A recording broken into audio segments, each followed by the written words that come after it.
Have you ever wondered how people that can't see tell what time it is? Now with modern technology, there's lots of solutions, but back in the day, this was one of them. This is a open dial Braille watch, and you could see here there's the Braille bumps that you feel with your finger, and then the hands are much stiffer and blunted so you can actually feel what time it is with your fingertips. And this is a really unique watch. This is not something I've seen before, and I'm excited to dive into this.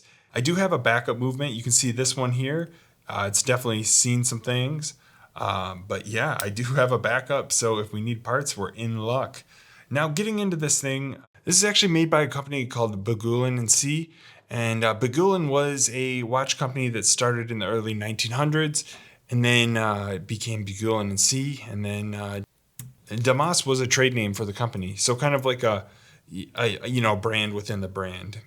Now, Damas made tons of different types of watches, so they were not all this type for visually impaired people. But this Braille watch is really cool, and I'm excited to dive into this thing. I picked this up in a 8-pound box of watches that I bought on Marketplace, and they were all crusty and extra well loved, and that's what we love to see here. So let's see what we got inside. Ooh, look at that. That is a beautiful movement. This is an Auguste Raymond SA movement, a 17 jewel. And you can see the back is marked A Raymond SA. They often go by ARSA. And to complicate things even further, this is stamped as a UT or Unitas movement. This is a caliber 6376 ARSA and or Unitas. So yeah, take all that information as you wish. But if you want to work on one of these in a similar watch or movement, that would be how to do so. Yeah, this is kind of in that sweet spot of, having jewels mostly where you want them. Nothing too crazy, but, a nice serviceable watch that should last for a long time. And it appears to be lasting. So we're going to pull the hands off of here, and this might require some force. As I mentioned, this is meant to be handled. Actually, your fingers touch those, so they're actually really on there. You can see these are pretty stiff hands on a nice big cannon pinion there, so nice and robust. But yeah, they took a little bit of force coming off of there, but nothing too crazy. No big deal. Moving this over, you can see we have to get this out of the casing, and there are a couple of screws on either side. But the first thing I'm going to do is actually let the power out of the watch, and we'll do that by moving the click spring here out of the way, and that will actually let power from the mainspring out. And you can see I'm just letting the friction from my fingertips slow that down. And there wasn't very much wind in this watch, so no big deal. There's a bit of resistance there, so it probably needs to be, cleaned and lubricated, all that good stuff, but we're going to get into that. To let this out, you just press down on that little spot there for the detent, and then the stem pulls right out. There's no screw there. And then we have a couple of screws here that hold the movement into the casing. So you can see these little guys, they have kind of a washer head. We'll pull those out of there, and then this bad boy should fall right out. So we'll pull those out of there, and we want to make sure as we're going through the movement that we take note of where particular screws go, because some cases there's many types of screws in one movement, and sometimes there's only a few screws, a few different types, sizes, different heads, etc. So we just want to take note as we're taking these out of there where particular ones go. So we're putting them where they need to go. All right, so now we're going to pull out what's called the balance cock or the balance bridge. And you can see there, taking note of the screw, we're going to pop this guy out of there gently. We'll give that a little wiggle and a shimmy, and then we'll twist and pull this guy out of there. You want to be really careful. That's easily the most fragile part of the watch. And that little hairspring is super fragile. You can see this spring is kind of a cool shape. It's really neat. All right, so we're going to pull out these two little screws just a little bit to release the dial off the movement. And you can see those little dial feet go through the back side, and then they go into the hole on the movement, and then those little screws hold it into place. So yeah, that came off nice and easy. And you can see this thing's seen some stuff. This is not a waterproof movement, and the front being opened and, the user touching it consistently with clean or dirty hands, stuff's bound to get in there. We'll just say that. So we're going to pull out the hour wheel here, and then we'll work on the disassembly here of the keyless works. And there's one screw that holds in this cover plate here, which, this is kind of a cool one. It has a setting lever spring as well as our yoke spring all in one. So this is kind of like a combo piece, and I'm a fan of that. If you can put everything on one big piece, I think that's pretty cool. This is the yoke, and we'll pull that out of there. Now, as we keep going, this is the intermediate wheel. And so we'll pull that out of there. Yep, just like that. And then we have the minute wheel. Yeah, so far everything looks pretty good. Nothing's rusted out or anything crazy. We have our winding pinion here. And then up next, we're going to grab the sliding pinion or clutch pinion, sometimes it's called. You can see there's kind of two sets of teeth on each side of that, and they correspond with, the different parts of the winding works there, keyless works. We're going to pull out the cannon pinion in the center using a Presto tool. The next thing we have to do is pop out the setting lever, and this isn't screwed in. You can see it just has kind of a long stem that goes all the way through, and so that was kind of gunked in there, so we just pushed that through and it fell right out. All right, now let's remove the ratchet wheel and the crown wheel. Now the crown wheel is a reverse thread, so that is a righty-loosey situation, this little guy here. So we want to make sure that we're not snapping off that head by trying to rotate it counterclockwise like a normal screw, because that will break off. So we want to keep that in mind, but also not mix these up. So the crown wheel on this one has the much shorter thread, so that should be easy to differentiate in the future. Man, okay, it looks like someone put some barbecue sauce on this thing. Look at that. Ooh. Now, over time, lubricants do degrade, and they can look like this. So that's pretty crazy. I haven't serviced a watch that has that much and that kind of color of grease, but who knows? Yeah, okay. So this has a click spring that's kind of a unique like arch. It's like a 2-in-1 type deal. So that's pretty cool. Again, it just makes it a little bit easier to put back together. I don't mind independent springs or, a separate spring, but those kind of 2-in-1s are nice. Now moving forward, one important skill in watchmaking is choosing the right screwdriver for the job. And how I learned is you want the widest screwdriver that you can fit on the head, so you have the most surface area in contact with the sides of the screw head, on the side of the slot. And you also need to make sure that it's profiled correctly, so you're actually exerting force on the sides, not the bottom of the slot that the screwdriver head goes into. And it took me a while to get used to that. And, things like profiling and sharpening screwdrivers and all that good stuff. So if you're getting into the hobby, that's a great skill to have, whether it's watchmaking or, just using screwdrivers all the time. But yeah, taking note of those, and we're moving on. Hopping into the train of wheels here, we have the center wheel. And what I'm going to do is, as I'm pulling these out, I'm just going to make sure that, nothing's bent or broken or anything like that. You can be very thorough at this step. For a novice like me, just a quick visual inspection goes a long way and can, save you a lot of headaches down the road. Now, this is the escape wheel, and you can see it's got the kind of funky teeth on it. That reacts with this guy here, which is called the fork. And you can see that's got a couple stones or jewels on the back side of it. We'll pull that out here in a minute. I want to get this guy out. That looks just like barbecue sauce. I'm not going to lie. It's making me kind of hungry thinking about some Sweet Baby Ray's there. Sweet Baby Ray's barbecue sauce. Oh, man, that's gunked up. Yeah, so we'll get that out there. This is going to need definitely some cleaning. You can see it's just, again, this is not a waterproof watch, so that means dust and anything else can get in here over time. Even if it doesn't get wet, there's a lot that can mess with the watch and obviously make it dirty. All right, next we're going to pull up the pallet fork bridge here, and you can see there's one screw there, if I can get it. Yep. And again, we're just taking note of each of these screws. It's tempting to just kind of fly through it, but then when you go to put it back together, it's a little bit trickier if you're like, man, which screw is it? There's a whole bunch of them. But you usually feel it out pretty well.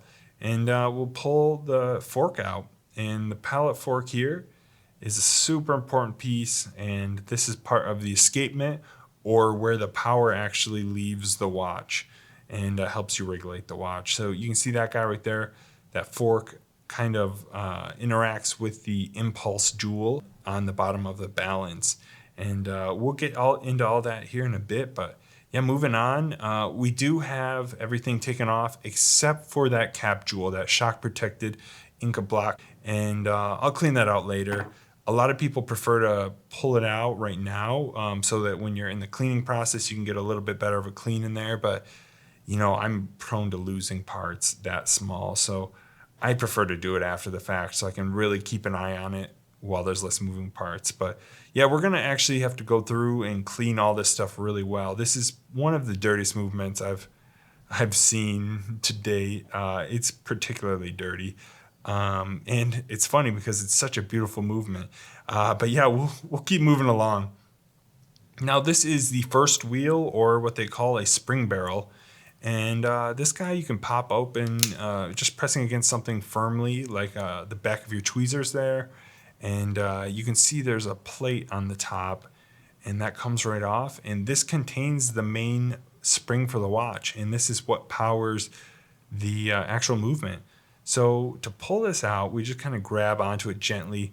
And I usually prefer to remove the arbor out of the center of the spring there. But this one was really in there. So as opposed to trying to, wrestle it out while it's in there, I'm just going to wait until afterwards. But you have to be careful because it can actually fly out. Right now, it's at risk of launching across the room as you flip it around. So I prefer to take it out first. But yeah, you can see I'm just walking the spring out here. And this thing is super greasy as well. So, I don't know if this was like this, if this is factory lubricant or if a watchmaker at some point used something else. I don't have the history on this watch, so I'm not sure. But man, this is a dirty, dirty spring. It's just thick grease, just grimy, so who knows? But anyways, we'll get it all cleaned up. It'll be fine. Now the case is really cool. It's hinged. I love that. But yeah, we're gonna pop out the crystal so we can clean this a little easier. Just kick out the back door here, and we're just gonna kick it in here. Use our thumbs and just blast it out of there, and it's all good. Now you could remove, you could use your crystal press and get it out there a little bit more safely, but I'm not too worried about it. We're just gonna power our way through here. Now you can see the stainless steel back here is it's seen some stuff, but it's all good. My mentality here is we want to do our best to do these watches justice and clean them up and all that good stuff. But this is an old watch. I'm guessing this is probably 50 years old or so. I'm not too worried about making it look like it's brand new. I kind of like the flavor of an old watch looks like it's an old watch, but I don't want it to be working poorly or look like it's gross. This is, I don't want to wear this, but I don't mind it looking like it's been worn. You know what I mean? So it's a balance of the two. Some people shoot for perfection. I'm in the school of leave a little patina, leave a little character, but make it so it's something you're proud to wear. So right now I'm just using a little water to see how this thing cleans up. This is a porcelain, or this is an enamel dial, which is nice because it's a little bit more robust than something that has a series of lacquers on it.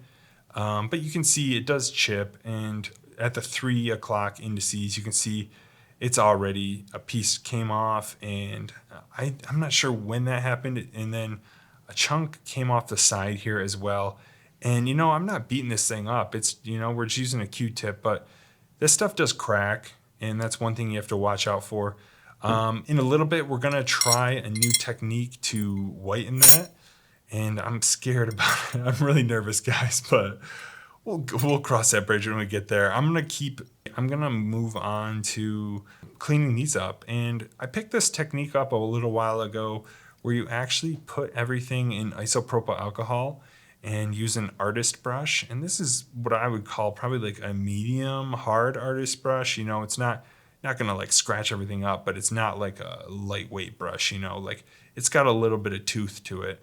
And you can see we're kind of powering our way through some of that grease. And then, of course, it's in a solvent, which is the isopropyl alcohol. And that'll eat away a little bit at that and make it a little easier for us to clean. You can see we do have a spacer there on the crown dial that popped off. And that was just like frozen in place with grease. And man, this is satisfying. This is one of the most rewarding parts of fixing an old watch like this, because I mean things definitely seen better times. This is like, this is like being covered in dirt and you finally get that shower after going camping or something, like it's just so satisfying to finally get cleaned up. That's how I feel, at least. But yeah, so pulling these, moving these around, and then I'm just kind of flipping them around and doing my best to, not break anything. I'm not like using a ton of force here, but I'm just kind of flicking stuff around with the brush and holding it with the tweezers. And this mechanical agitation just goes such a long ways in the cleaning process. If you just use something like that, a solution cleaning in like an ultrasonic or in a watch cleaning machine, it will get most things off, but especially things like this greasy and grimy, it definitely helps. Like, look at this. I mean, again, chime in if you have some insight here, but this seems definitely like maybe someone during past service just kind of went gung-ho and used maybe something they shouldn't have. I don't know. I haven't been doing it. I'm relatively new to the game. Anyways, moving on, we're going to pick out the jewels, and that just means taking a pointy stick and then we're rotating them in each of the openings of the jewels, being careful not to push them out of place because they're friction fit into those little settings.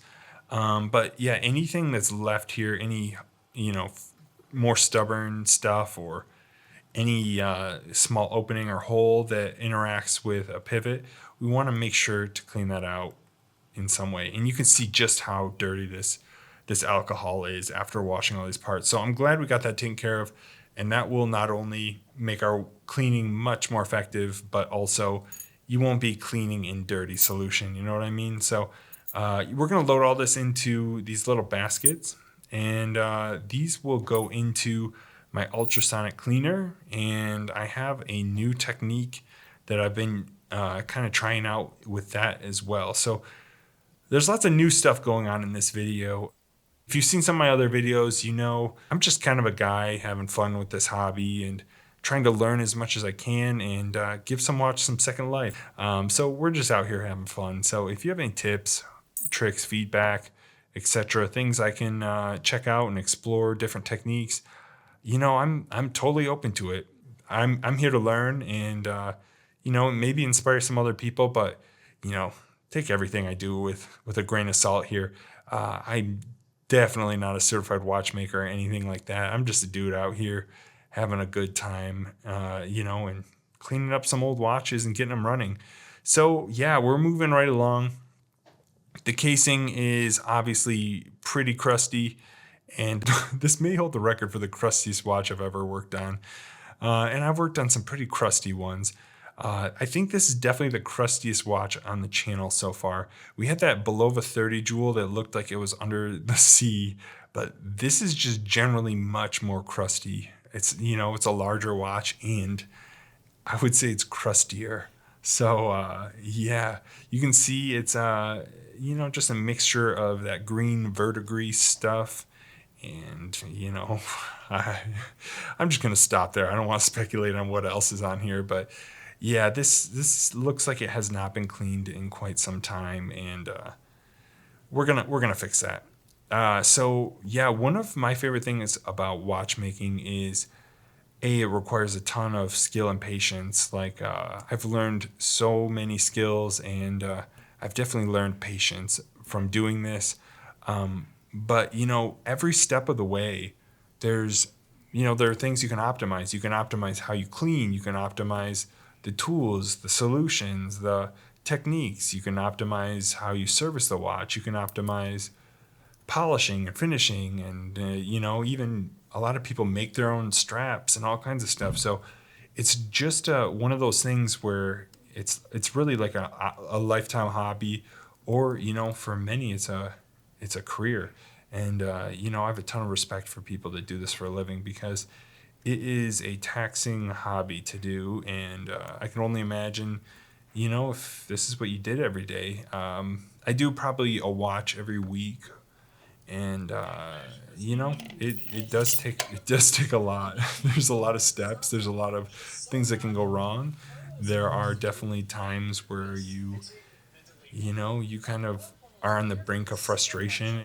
You have to deal with all that. So anyways, that's enough of me on my soapbox. We're gonna move on to our cleaning, and this is in an ultrasonic cleaner, which is on. I've put the parts in their baskets in a second basket, which is hooked to a piece of steel wire, kind of like a coat hanger. And then I rotated it back and forth on the drill while it's cleaning. And yeah, this came out awesome. So inside of that is a cleaning solution, and I'll just put the info here. But yeah, this looks great. Look at that. After I clean it in the water and solution, I actually rinse it under water, and then afterwards I dip it in isopropyl alcohol, like 99% IPA, and that disperses the water so we don't get any parts rusting. And this works fantastic. You can see how clean everything is. And this was a dirty, dirty watch. So I think this technique works fantastic. Down the line, I do want to get a better watch cleaning machine, if only just to make it more efficient, so I don't have to stand there the whole time. But for the time being, this really works well.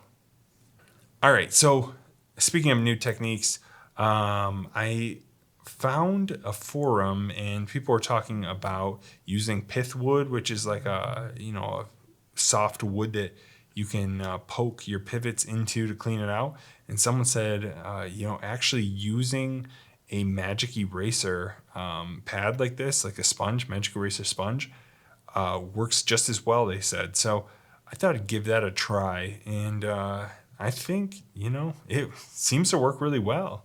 There's a couple of small little dots left over of the remaining kind of grease residue and or rust or whatever on there. So I am glad that we did this, because even as clean as everything looked, there's definitely any mechanical agitation you can do definitely helps. And probably best case scenario, you could clean it afterwards, like maybe clean it once and then do this and then clean it again. Because I don't think if they're too dirty, you do this beforehand, you're kind of just smearing grease around. But I mean, that just adds more steps. It's up to you. Like I said, I'm just a hobbyist, man. I want these things to run great, and I want them to look great. But at the end of the day, I'm just doing my best here to make everything run right. All right, now back to the dial. Speaking of cleaning up, I have some denture cleaner here, and this terrifies me because lots of people recommended doing this, and it seems to be mixed results. And it depends on how your watch dial was manufactured. And so the theory here is that your denture cleaner cleans the enamel, and it eats away at anything staining it.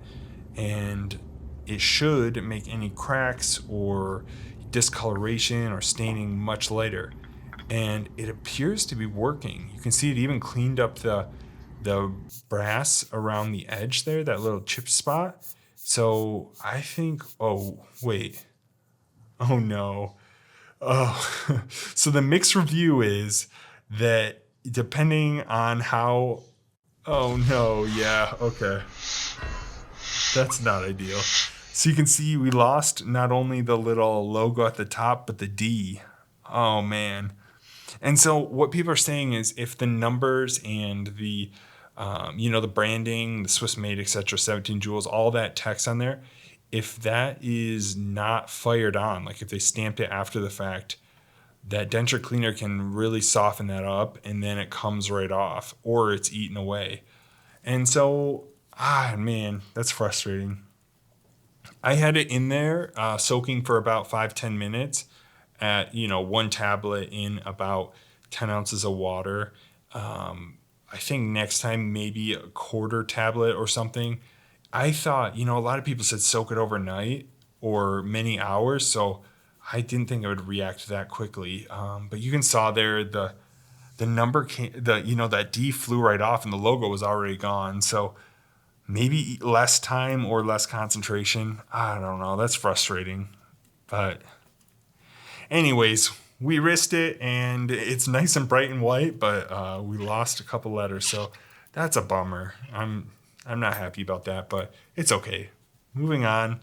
We're going to polish up the casing here, and my theory on this is I don't really want it to look brand new. Some people sand this down and replayed it, but I don't know about you guys, but I actually kind of like the look of a little bit of brass showing around the edges and, leaving some of the deeper scratches and stuff like that.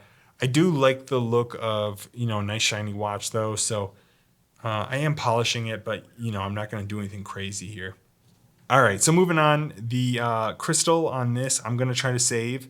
This has seen some stuff and it's pretty scratched up and it made it kind of difficult to see through, There's this thing that happens when light hits the scratches where it shows like kind of weird squiggly shadows underneath and it kind of obscures the crisp lines of the numbers and things like that. So I don't like a super, super distressed dial. So what I'm trying to do here is strike that balance between, it looking brand new and never been used and, making it functional and clear. So I'm going to try first by using I used a sanding stick, which was 3000 grit, and then I moved to a plastic polish, like a polywatch polish, and it looks pretty good. I'm gonna try that out. We're gonna put it in the crystal press here, which essentially presses downward and bows the crystal out enough that you can fit it into the casing here. You can see once it fits into the case, you release the pressure, and that will, right here, you release it, and that will allow it to form into place, essentially shrinking the circumference or the diameter of the crystal just enough to squeak into there. And then as you relieve the pressure, it will expand back out. It kind of flattens back out enough to fill that space out. So it's actually friction fit into place. It's not glued in or anything like that. So you can see I polished it a little bit more. That big scratch was just kind of annoying. So I'm going to keep working on it, but you can see it looks much better. But we just did that while it's right in the casing. No big deal. I just left it in there. I'm kind of jumping around, but efficiency to me is doing things in an order that makes me want to keep working on the watch. And I think certainly if you did this for a living, you'd probably want to do things in a very particular sequence to kind of maximize your efficiency. But me, if I'm cleaning and then I'm polishing and then I'm assembling, whatever, it doesn't really matter. Everything needs to be done. So I just do it in an order that I feel works well. So you can see the spring had a bunch of grease left on it still.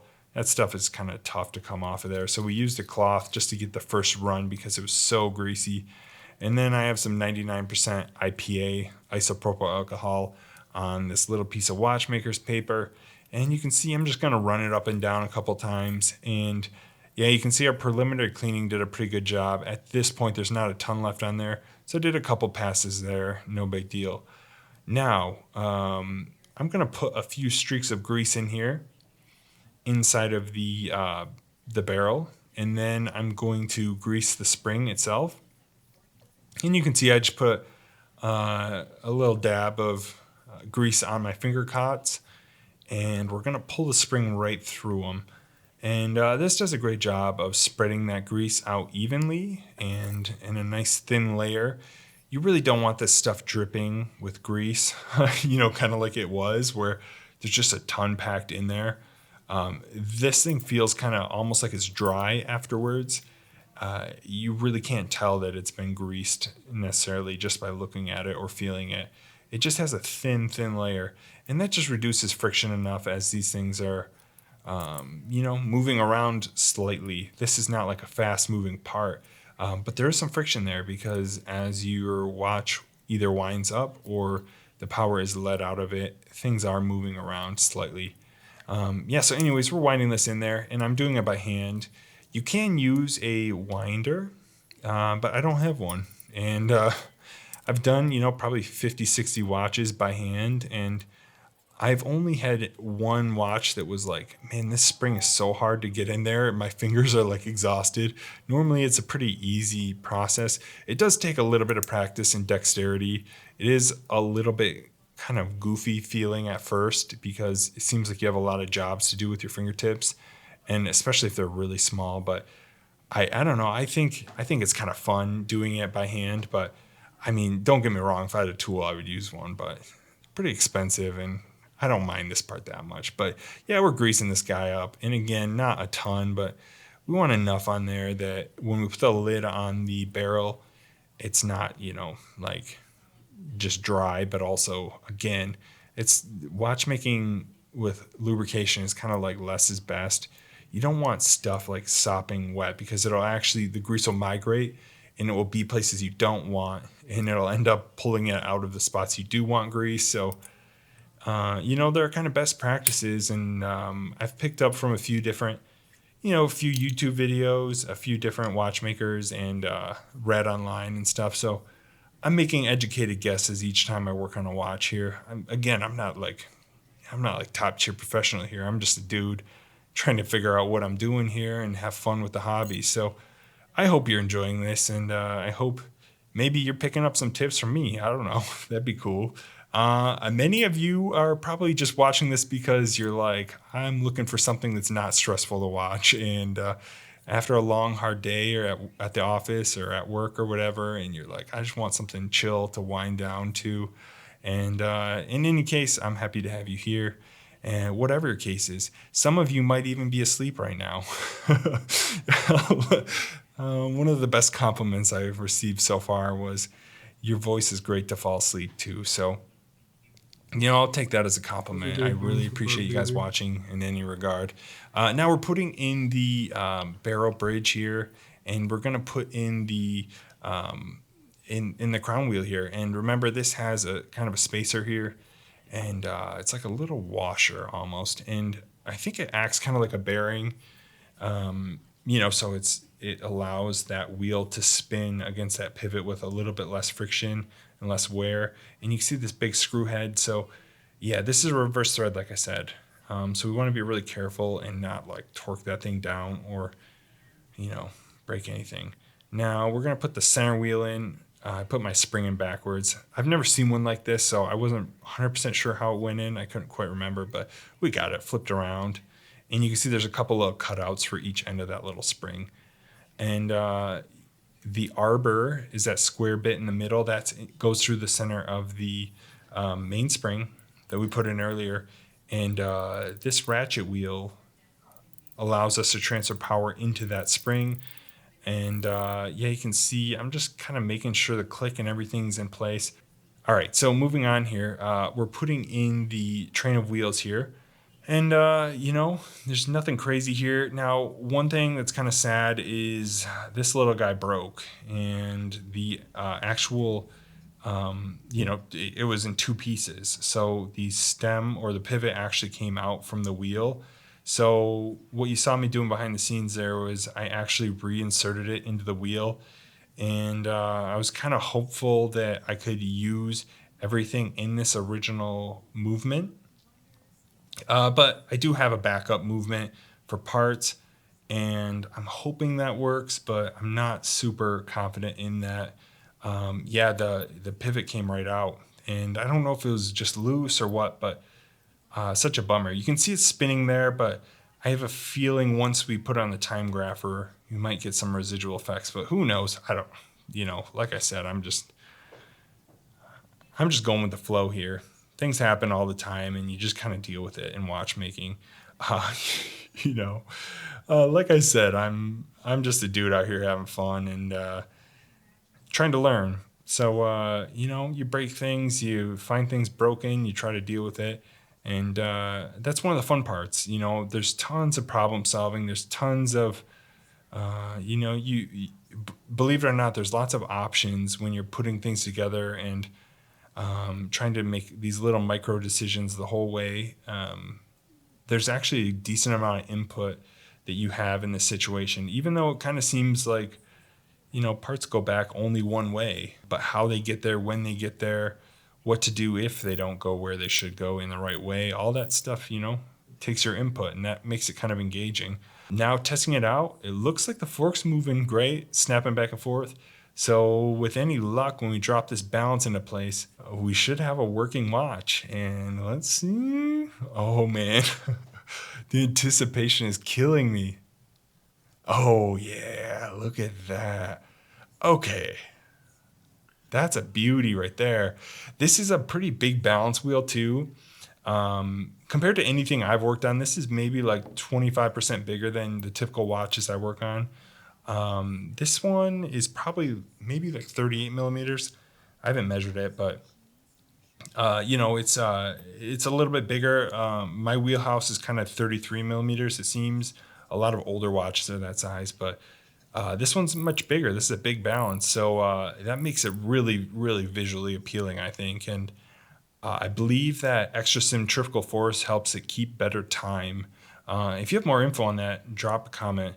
Again, I'm just like armchairing it here. Don't take that as gospel. But I would think more mass equals more, consistency. Kind of like a record player, like a heavy platter on a record player. Any vinyl heads out there? Any people listening to LPs? Drop a comment with some I should check out. I'm a big fan of music, so I have a huge collection. But anyways, I'm getting off track here. I'm just lubricating the pivots here, and you can see I'm putting a tiny amount of oil on each of these. And you can do this a few ways with the jeweler's loop or under a microscope, and that makes it much easier here. Hopefully you guys can see enough. There are tons of videos online of much more qualified people to teach you how to do this. So I definitely wouldn't take my videos as a tutorial on how to oil pivots, but hopefully this gives you an idea of what goes into servicing a watch. But this is one of those things that's pretty important. If you don't grease them, obviously you'll have more friction. The watch won't run as well, and over time the pivots can actually wear out, and your watch just won't perform well. So we have to service all these, and we're gonna pull this shock protected one off for the balance, and you can see there's two parts that came out of there, and they're underneath of that little spring, and this is called a Inca block shock setting. And that's kind of the that's a name for the particular type. There are lots of them, like KIF or whatever. There's so many out there now. Anyways, you've got two little jewels in there. You've got the chaton, and then you've got the cap jewel there. And the cap jewel, we want about half to a third of the circumference of that bad boy covered in a drop of oil. And it's much harder than it sounds. This thing is so teeny. These are really little. I know zoomed in on the video, it just seems, you can see how the size of it compared to that little tiny oiler. That's like smaller than a sewing needle. But anyway, so we close this bad boy up, make sure it's in there, and then we'll just use our tweezers to kind of nudge the ends of that little shock spring into the shock setting there. And once it's in there, moving on, we're going to put in our cannon pinion, and that's what the minute hand hooks onto. And speaking of the minute hand, the minute wheel right here is next up, and that actually moves the cannon pinion. You can see those kind of locked together. And then we have our winding pinion, and then we'll put in our intermediate works. And you can see everything kind of connects together, and it kind of makes sense how everything works. The hour hand will go on the hour wheel. That's that brass one. And this is the sliding pinion. And that sliding pinion connects the keyless works and or the winding works of the watch to the crown, which is that little part you wind on the outside of the watch. That's how you connect either of those two systems together. So you can either set the time or wind up the watch.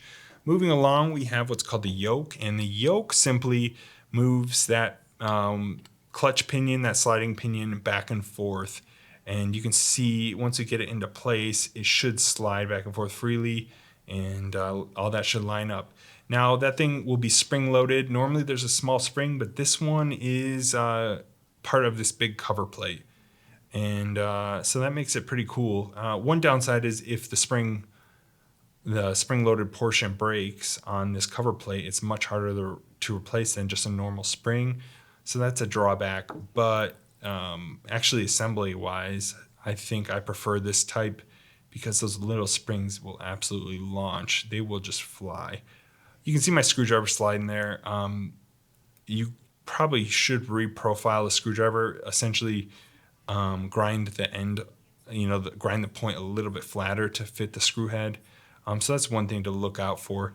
I only have a couple screws I'm using that screwdriver for, so it's not the end of the world. But yeah, if you can, it does make it a little easier because your screwdriver can slip and scratch things. So just something to look out for. But if you notice yours is doing that, that's exactly why. You just grind the end flat with, like a sharpening stone or an Arkansas stone or whatever. But yeah, moving on, we're going to put the dial washer in place, and that keeps the hour wheel down as you fit the dial in place. It just, oops, okay, there we go. All right, we're going to screw down these side dial screws, and those, again, will kind of hold the dial into place with those little dial feet. All right, moving on. Yeah, here we go. And we're getting close. When you start worrying about the hands, we've been on quite the journey, haven't we? We've cleaned a bunch, we fixed a bunch, we've done a ton of stuff. We're cleaning the hands up. Now, I just have a little bit of 99% isopropyl alcohol on here. I'm giving that a try. You could probably use something like water, or you could use maybe like naphtha would probably work, like a lighter fluid. Just something to clean off any grease and junk on there.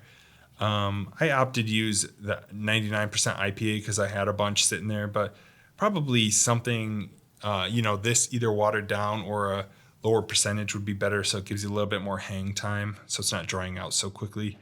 But really, our goal here is just to get off any grease and junk on there.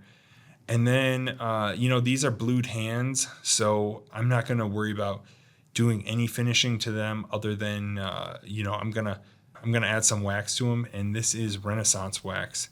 And once you put it on there, you let it dry for a second, and then you just kind of buff it right off.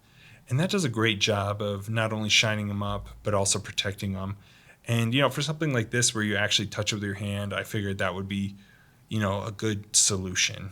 But like I said, these are really robust hands.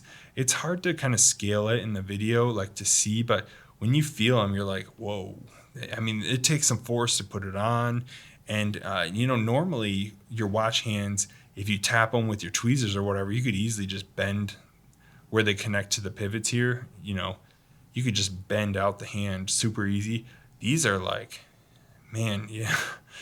I mean, they're just chonky, and rightfully so. I mean, if you're supposed to be touching this thing often, you definitely don't want them just bending out of shape. These are much thicker, much sturdier hands, and I think that's really cool. Now, moving on, you can see I'm casing it up here, and it goes through the front of the case, and then it kind of drops into place. We'll insert the hand, and this one doesn't have a screw. To hold it into place, so it just kind of pushes in, that holds it into place. Now we're going to add a couple of case screws here, and those are those little ones with kind of like a washer shaped head, and we're going to put the case back on there. And I didn't do much to this. Again, like, there are so many levels of finishing to watches and things and preferences, and some people want it to look new, like I said, and other people like me kind of dig that vintagey, like patina look. And it's not for like It's not that I don't want to polish it or refinish it, but I don't want it to look new. You know what I mean? And so if you're into that, I hope I hope you guys are enjoying the content I've been putting out, and you're not like, just keep polishing. Just polish it a little bit more. You're so annoying. There's probably someone out there for you if you're looking for something to look absolutely brand new. But I hope you guys are digging what I'm putting out there. But yeah, this strap is kind of a chonky. It's one of those spring-loaded guys, like I don't know what you call these, like stretchy bands, which some people hate, some people love. I think I'm a fan. I think they're kind of quirky, kind of weird. I like this one though. This is pretty cool. I like the kind of thick, chunky links. I'm a fan of this one. All right, so I'm going to try one more experiment on this one, and I have this enamel touch-up paint, which is meant for appliance repair. And I thought, enamel stove, enamel watch dial, this will probably work. I think for a touch-up application, like the edge chip or the little bump that needed a little touch-up on top, this worked out perfectly. But you can see before and after here, man. Other than the stupid logo, man, that bums me out so much. Other than that, this was a smashing success. It looks so much better, and this thing's actually running at plus or minus 0 seconds a day, and it's just running so well. We've got a beautiful watch, and it's running super, super well.